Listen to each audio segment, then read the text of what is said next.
Bonjour à tous, je suis ravie de vous retrouver pour ce nouveau numéro du MAG sur Radio Sensation et j'ai le plaisir de recevoir aujourd'hui Jacques Fournier, le directeur des itinéraires poétiques de Saint-Quentin en Yvelines. Bonjour. Bonjour. Avec vous, on va parler des 5 temps forts du 3e trimestre de la saison. On commence avec le 2 mai, un lancement avec les paupières closes, c'est ça ? Oui, Paupières closes, c'est un livre qui est né au cours de la résidence de la poète Meredith Ledez qu'on a accueillie donc l'an dernier pendant 3 mois sur Saint-Quentin en Yvelines. Elle était principalement attachée à la médiathèque des 7 Mars. Et elle a rencontré Emmanuelle Boblet, qui est une artiste qui travaille aussi sur le territoire, qu'on avait exposé à la Maison de la Poésie. Et elles se sont trouvées des accointances autour d'une forme, le carré. Il se trouve que Meredith avait écrit des textes sous forme carrée, qu'elle appelait paupières closes, et que à ce moment-là, Emmanuelle travaillait aussi sous cette forme-là. Donc elles se sont trouvées, et elles ont trouvé aussi un éditeur, c'est Gilles Cheval, les éditions Mazette, installées à Plaisir. Et donc Gilles a dit, ok, banco, on fait le bouquin. Et donc le livre est fait.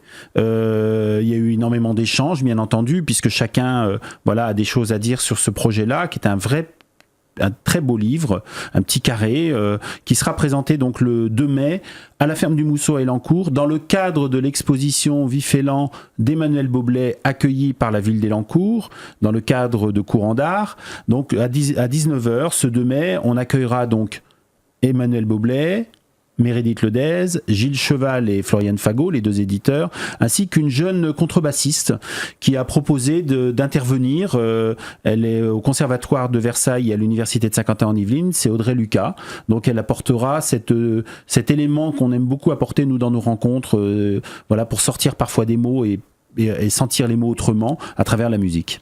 Alors 10 jours plus tard, le vendredi 12 mai, cette fois au Théâtre de Saint-Quentin, une conférence sur les poètes new-yorkais.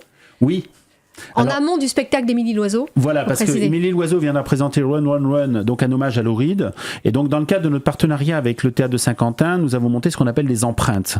Et donc, nous amenons une empreinte, c'est cette conférence qui sera menée par 2 spécialistes de la littérature américaine. C'est Olivier Brossard et Vincent Broca. Vincent Broca, merci, qui sont directeurs de collection aux éditions Jocaseria et qui ont monté il y a quelques années une association qui s'appelle Double Change, qui accueille des poètes états-uniens et des poètes français sur une même rencontre, un même moment. Donc je les ai contactés, ils sont tout à fait partants. Le but est de donner un aperçu de ce qui se passait dans ce New York complètement en ébullition des années 60-70, avec le Velvet Underground, avec Lou Reed, avec tous ces artistes, ces poètes, ces créateurs qui ont mêlé musique et poésie et qui ont dans la suite de la Beat Generation et qui ont mis une empreinte très forte sur la musique et sur l'écriture américaine. Donc ce sera une rencontre qui aura lieu à 19h, juste en amont du spectacle d'Émilie Loiseau. On passe ensuite au 7 juin. Alors là, c'est une grosse journée, oui. Avec d'une part les ateliers littéraires de Port-Royal et puis aussi le prix des collégiens. Oui, on remet le prix Saint-Quentin en Yvelines des collégiens lecteurs de poésie d'aujourd'hui, qui est le nouveau titre d'un prix qu'on avait initié avec le département. Et donc là, on est maintenant on travaille avec des collèges de Saint-Quentin en Yvelines sur les 12 communes. Donc on a 5 classes qui se sont inscrites, qui ont lu 5 recueils de poésie que nous leur avons confiés, de poètes d'aujourd'hui, vraiment des poètes de maintenant. Et le 7 juin, ce sera la remise du prix au Prisme, dans la petite salle du Prisme. On l'espère en présence du ou de la lauréate. On ne connaît pas encore le nom du lauréat. On le connaîtra au mois de mai. Le temps de contacter ensuite la personne plus son éditeur pour les faire venir. Et ça sera un moment de discussion, d'échange, parce que les collégiens sont invités à venir, mais aussi le public, si tant est qu'on a encore de la place dans cette salle, mais pas grave, faut essayer. C'est important pour nous parce que c'est tout ce travail que l'on mène depuis des années avec ma collaboratrice Catherine Baron auprès des établissements scolaires et principalement des collèges, pour que la poésie ait sa place. Elle a une place dans l'éducation, elle a des choses à dire et les collégiens s'y retrouvent. Et donc on se rend compte à chaque fois, quand on donnait le prix Poésie Yvelines des collégiens, on se rend compte des choix qui sont parfois très ardus. On a eu des choix sur le deuil, sur la maltraitance faite aux femmes, sur l'exil. Et là, on a choisi 4 recueils. On ne sait pas encore ce qu'ils vont choisir et on espère qu'ils nous donneront à entendre aussi quelques textes lus extraits de ces 4 recueils. Voilà, c'est une opération qui pour nous est très importante ce 7 juin le matin, et parce que voilà, on inscrit vraiment notre travail d'éducation artistique sur la poésie, et on le fait depuis 15 ans sur ce territoire.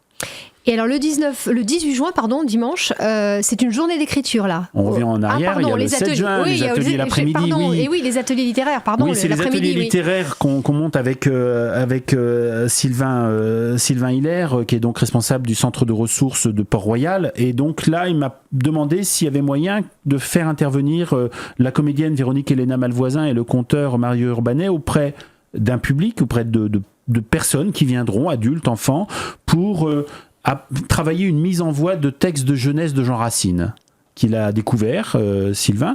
Et donc, on va leur confier ces textes-là, et ces textes seront lus, on l'espère, en extérieur après, par les personnes qui auront participé à cet atelier. Et toutes les personnes sont invitées à venir découvrir ce lieu magique de Port-Royal à travers cette déambulation littéraire que l'on va essayer de mener dans le jardin, mais aussi, pourquoi pas, dans le musée qui a subi quelques dégâts suite à la tempête aux tempêtes de l'an dernier, de cet hiver, et donc voilà, on va investir comme ça, et on est très heureux de continuer ce partenariat avec le Musée national de Port-Royal, parce que là aussi depuis des années nous travaillons avec eux. C'est un lieu magique, c'est un lieu qui est habité par la poésie complètement, par un esprit qui nous convient parfaitement, et donc à chaque fois on y est très bien. Alors, donc, grosse journée pour le 7 juin, oui. J'avais oublié la matinée. Et donc, le 18 juin, journée d'écriture, cette fois au Château de Plaisir. Voilà, ça doit être la 6e qu'on organise avec les Amis des médiathèques. On essaye d'investir tous les ans, on investit tous les ans, un lieu d'espace naturel ou à peu près naturel est bâti sur, à chaque fois, une commune différente du territoire. On était à Voisins, à Guyancourt, à Elancourt. Là, cette fois-ci, on est à Plaisir. On est dans le parc du château de la Bretechelle, avec la collaboration de la bibliothèque du château et de Catherine Perrault, sa directrice, et on a invité Claude Bert, qui est une poète avec laquelle on travaille beaucoup, qu'on aime faire venir, et c'est une journée entière d'écriture. Il y a un pique-nique qui est apporté par les Amis des médiathèques le midi, une déambulation, des moments de discussion, d'échange, d'écriture. C'est surtout un moment de rencontre, et moi je suis très heureux, c'est que cette journée est inscrite dans le cadre d'une opération nationale qui s'appelle la périphérie du marché de la poésie de Paris, qui aura lieu du 7 au 11 juin, place Saint-Sulpice, mais surtout d'un événement très important qui s'appelle les États généraux de la poésie, que nous avons mis en place avec différents partenaires au niveau national, et nous sommes complètement impliqués là-dedans, et je suis très heureux que cette journée d'écriture soit inscrite dans ces États généraux pour bien montrer que la poésie a sa place dans l'espace public et dans l'espace culturel, ce qu'on oublie trop souvent. On finit la saison avec le 23 juin, toujours au Château de Plaisir, oui. La journée de clôture. La journée de clôture d'un partenariat qu'on a mené toute l'année avec la bibliothèque de Plaisir, autour du Printemps des poètes, au moment de la semaine de la langue française, avec les 10 mois 10 mots de la langue française. Donc on avait fait mener des ateliers dans la bibliothèque, dans un collège, dans une école. On a enregistré les textes qui ont été écrits, les enregistrer à la Clé des Champs. Un CD sera distribué avec une publication aux éditions Mazette, on y revient, des textes qui auront été écrits dans ces ateliers. Voilà, les choses sont en train de se mettre en place. Et le 23 juin, il y a un grand pique-nique qui est organisé à 19h dans le parc du château, et les gens entendront des textes, puisque la comédienne Véronique Elena Malvoisin sera là pour dire des textes. Gilles Cheval sera là pour distribuer les livrets et les CD, et ça sera un moment festif. Autour, en plus, il y a un concours de gâteaux sur le thème des émoticônes, puisque le mot émoticône était un des 10 mots de la langue française choisis cette année. Voilà, on termine dans ce moment festif, et j'en suis très heureux, parce que la poésie aussi, c'est la fête. Merci beaucoup Jacques Fournier. Merci Véronique, c'était un plaisir. Et que vous êtes directeur des itinéraires poétiques de Saint-Quentin en Yvelines. Fin de ce mag, merci de votre attention et bonne fin de soirée sur Radio Sensation.